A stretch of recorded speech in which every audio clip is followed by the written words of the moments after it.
다이어트, 체중 감량의 가장 기본적인 원칙은 이제 몸 안에 들어오는 인풋, 음식을 먹는 양, 결론은 그 다음에 아웃풋, 에너지 소모량이 있다면 인풋이 아웃풋보다 많다면 살은 찌겠고요, 당연히. 그 다음에 아웃풋이 인풋보다 많다면 살은 당연히 빠질 것입니다. 그래서 뭐 우리가 인풋을 줄이는 다이어트가 원푸드 다이어트를 한다든지 아니면 뭐 덴마크 다이어트라든지 아니면 저녁을 굶는다든지 뭐 이런 것들이 결론적으로는 인풋을 줄이는 방법이고요. 뭐 운동량을 늘리고 활동량을 늘리고 이런 것들이 아웃풋을 늘리는 방법이겠죠.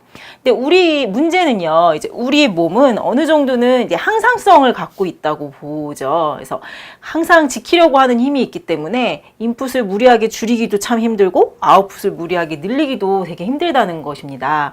뭐 예를 들어 밥량을 줄여보겠다고 한 끼를 거르고 뭐 저녁을 굶고 혹은 뭐 음식량을 확 줄이고 나서 손이 부들부들 떨리고 혈당이 떨어지면서 머리가 아프고 뭐 어지럽고 뭐 이런 경험을 해보신 적이 있을 겁니다. 우리 몸이 어느 정도는 이 음식을 쭉 먹고 그 정도로 먹어서 혈당이 유지되어야만 내 이 활동을 영위할 수가 있는 건데 갑자기 인풋이 확 줄어들었을 때 오는 반응이겠죠.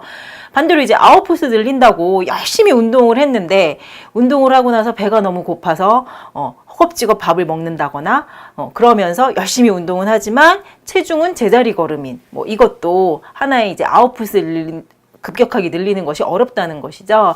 그래서 급격하게 인풋을 줄이는 것, 급격하게 아웃풋을 늘리는 것은 다이어트의 좋은 방법이라고 권해드리지 않습니다.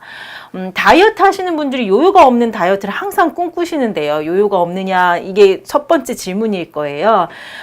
요요란 이제 다이어트 마무리하는 시점에서 급격하게 체중이 다시 증가하는 것을 의미하죠. 그리고 요요가 많은 다이어트 대표 주자는 식이 제한입니다. 뭐 식이 제한이라 함은 음식의 양을 절대량을 줄이는 것도 식이 제한이고요.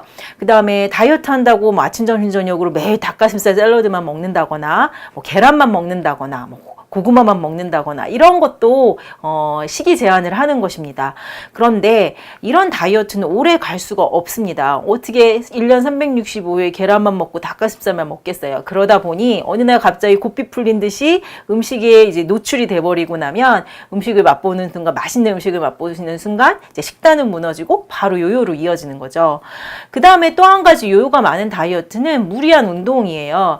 그래서 뭐 갑자기 이제 내가 다이어트를 해야겠다 싶어서 운동 트레이너 선생님을 붙여서 열심히 식이 제한 코칭도 받으시고 열심히 하루에 2시간씩 근력 운동, 유산소 운동 열심히 했는데 어느 날 갑자기 회사 일이 바빠져서 트레이닝을 못 하게 되고 그러면서 아웃풋이 갑자기 줄어들면서 급격하게 살이 찌는 것. 이제 대표적인 요요가 많이 오는 다이어트가 이런 두 가지일 것입니다. 그래서 다이어트 할 때 가장 중요한 것은요, 인풋과 아웃풋을 적절하게 조절하고요. 내가 평생 할 수 있는 식이와 운동 습관을 길들이는 것이 아주 중요합니다. 즉 이제 무조건 먹는 양을 줄일 것이 아니라요, 나한테 맞는 적당량의 음식을 욕심내지 말고 천천히 감식하는 것, 절식을 할 것이 아니라 내 몸이 익숙해지도록 조금씩 감식을 해가는 것이죠. 그게 중요합니다. 그리고 운동 또한 욕심내서 갑자기 파이팅이 넘쳐서 막 열심히 하기보다는 내가 평생 꾸준하게 할 수 있는 정도로 적절하게 조정을 하는 것, 꾸준히 하는 것이 가장 중요하죠. 이제 피부 건강법과 다이어트를 이제 논할 때 가장 저희가 강조하는 것은 항상 체질 진단인데요. 이제 말로만 체질 하시면서 이제 처방은 따로, 식이는 따로, 뭐 운동은 따로 이렇게 하는 것이 절대 아닙니다.